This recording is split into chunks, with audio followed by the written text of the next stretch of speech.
besties, and welcome back to my channel. My name is Annalise. I hope you guys all had a really good Christmas and New Year's. So, in today's video, we are going to be talking all about Kylie Jenner's clothing brand, Kai, because it is turning out to be quite the flop brand with so much drama. So Kai started out as a high fashion, modern luxury brand that was initially aiming to be a competitor of the well-established brand The Row by the Olsen twins. However, in just a couple of weeks, Kai has gone from selling these gorgeous garments to selling Shein-esque tracksuits and being dubbed a Skims wannabe. And it's just turning out to be quite a flop of a brand with a lot of drama. So this is everything you need to know about Kai by Kylie. So Kai launched on the 1st of November 2023, and Kylie Jenner, whether you love her or hate her, she is a style icon. A lot of her outfits go viral. She's known for her style and is quite the trendsetter. So of course, everyone was really excited for this brand. Kylie Jenner herself described the brand to be a homage to the limitless possibilities of fashion. We are breaking down barriers and will redefine the meaning of a designer brand. And Kylie continued to describe the brand as representing King Kylie, who I am at my core. And many fashion articles speculated and kind of predicted that Kai was not aiming to compete with Good American or Skims, but instead to be on that next level and compete with The Row. But so far, Kai by Kylie has already had 3 drops, and each drop is worse than the other. So let's get into it. Rise and shine. So drop 001, or the first drop, consisted of 12 pieces in collaboration with the small business Namilla. This collection was described as faux leather and base pieces, and when those first images dropped, it was received really well, and the brand had a lot of hype, with everyone really keen to get their hands on these items. However, before the first drop was even released, there was already dramas with the brand, when Betsy Johnson accused Kylie Jenner of copying her brand product. So this Betsy Johnson is probably not the Betsy Johnson that you're thinking of. It's very confusing. There are 2 Betsy Johnsons that work in the fashion world and are pretty well known. But the one that accused Kylie Jenner of copying her brand is best known for overseeing Yeezy's Gap campaign, being on the cover of Playboy Cardi's album, and walking the Balenciaga carpet. And recently, she came out with her own clothing line called Product. Now, before I give you guys any more information, let's look at Kai and products next to each other. I'm sure we can all agree that they do actually kind of look pretty similar in design. However, there is a lot of overlap in the fashion industry. I mean, there's only so many ways you can style leather items. So Kylie probably didn't copy Betsy Johnson, right? Well, this is where it gets interesting, because Betsy Johnson posted to her Instagram that not only does Kai by Kylie look similar to her brand product, but that 6 months prior to Kai launching, she had actually been contacted by Kylie Jenner and her team about her clothing line. And Betsy Johnson sent through to Kylie Jenner and her team products concept, language, and line set. And just so that we're all on the same page and have the same info here, these are documents that contain photos of all products in the line, along with their suggested retail price and their wholesale price, the materials that are used to create these items, and other similar details. And these are generally used for fashion buyers. And fashion buyers in this scenario aren't people like you or me that are like just going to the shop and buying fashion. It's instead actually a job title of someone who decides what items are stocked in the store. For example, if someone is a fashion buyer for Target, they get to pick and choose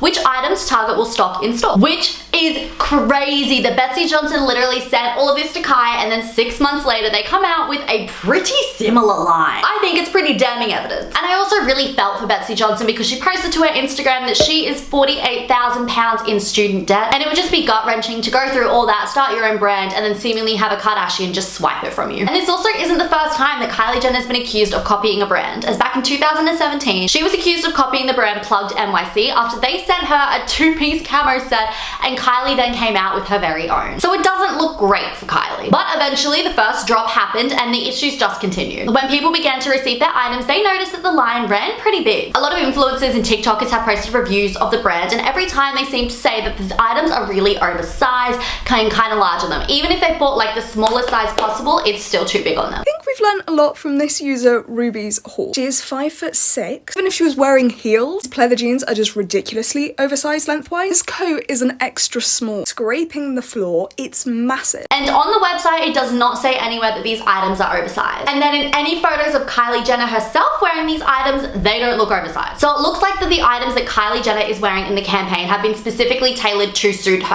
and to fit her. And then what everyone else is receiving is a different product, which if you want to tailor your clothes to fit you, that is totally fine. But I just think it's a little bit wrong to completely tailor and alter items to fit you and then to send your customers something that doesn't look like those photos. Because naturally, people are going to be disappointed when the items that arrive don't look like the pic. There were also some complaints about the quality of these items. Most of the items in the first drop were all faux leather, and faux leather can look really good and really chic. However, it seems like Kai has kind of gone for the cheaper version of this that really just looks like plastic. Overall, it was a mixed review on drop 1. Some people were really happy with it and other people were really underwhelmed. Rise and shine. Only 2 weeks later, on November 15, Kylie Jenner's Kai released drop number 2. This collection was in collaboration with Entire Studios and consisted of puffers and base layers. Overall, the response to the second drop was actually fairly positive. The term BBL fashion was thrown around, which if you don't know what that is, I've mainly seen it used to describe brands like Fashion Nova, but it basically means that these items are designed for someone with a bigger butt and a smaller waist, that typical of someone that's had a BBL. And therefore, when someone that hasn't had a BBL gets the item, it doesn't fit them or doesn't look as good on. But I personally disagree with this statement, and I didn't mind this collection. I didn't think it was BBL fashion at all. The reviews were saying that the puffer jackets were keeping people warm in the winter. It is currently 29 degrees here, and I am trying out my Kai puffer jacket. I have about a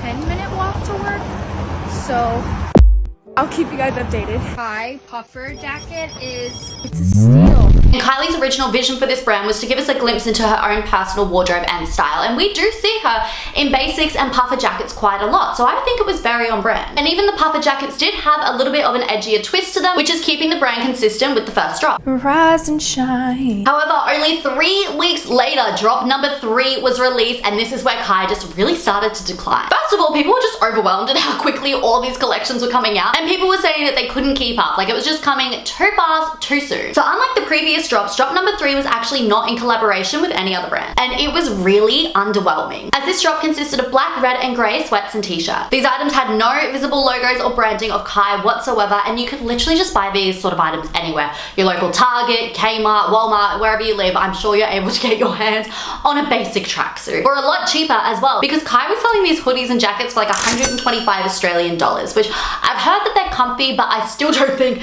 that it is worth that much. How did Kai go from being a modern luxury high-end brand that was trying to compete with the Row to selling tracksuits and becoming a Skims dupe in just a matter of weeks? The items in the third drop just feel so out of place for Kylie's brand, and if people are wanting to buy sweats from a Kardashian, they're gonna go to Skims because it's an established brand that we all know is good. This top is actually from Skims. I felt like it was very on theme to wear this today when talking about the Kardashians. And speaking of Skims, I've seen a lot of people say that Kai's kind of like Good American and Skims had a baby, and I think it's important to note that Kris and Kylie Jenner are actually in partnership with Jens and Emma Gard on Kai. Now you may not know their names, but you will know their work, as they're actually in partnership with Kim on Skims and Chloe on Good Americans, which would make sense as to why these brands are all kind of similar. The main speculation about what happened to Kai is that the first drop did not perform as well as expected, and that the following drops are now not as thought out and being churned out quickly just to get a return on investment, as a lot of Kai's items aren't selling out. Even now, a decent amount of time after these items were all released, you're still able to get a majority of them on their website, when usually with Kylie Jenner's brand, the new drops sell out really, really quickly. I think as well that consumers are quite timid to purchase any sort of like clothing items from Kylie Jenner after the debacle of Kylie Swim back in 2021. As I'm sure you remember, Kylie Jenner's highly anticipated swimwear line sold out almost instantly when it launched in 2021. However, when everyone received their items, they were completely transparent once in water,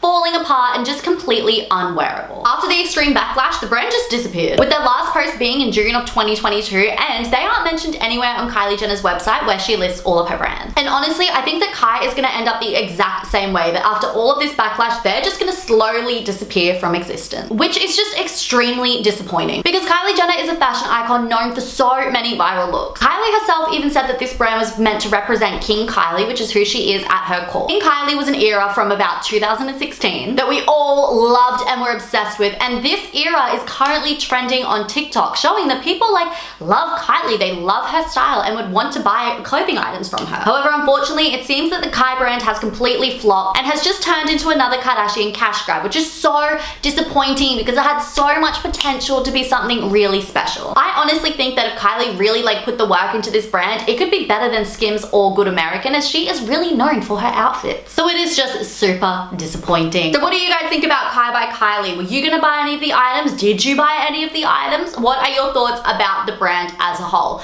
Be sure to let me know down below, and whilst you're there, be sure to subscribe to my channel because I am back for 2024 and I'm gonna be posting every single week, so be sure to subscribe. And whilst you're there, follow me on TikTok, Instagram, Snapchat, Facebook. I am everywhere. If you look up Annalise Wood, I should be there. Also, comment down below if you have any video requests. I love doing these sort of like fashion essays a little bit more lately. I just think they're so much fun to discuss everything that's going on in the fashion world, so be sure to let me know down below. I love you guys so much. Thank you so much for watching, and I'll see you in my next one. Bye. Mwah!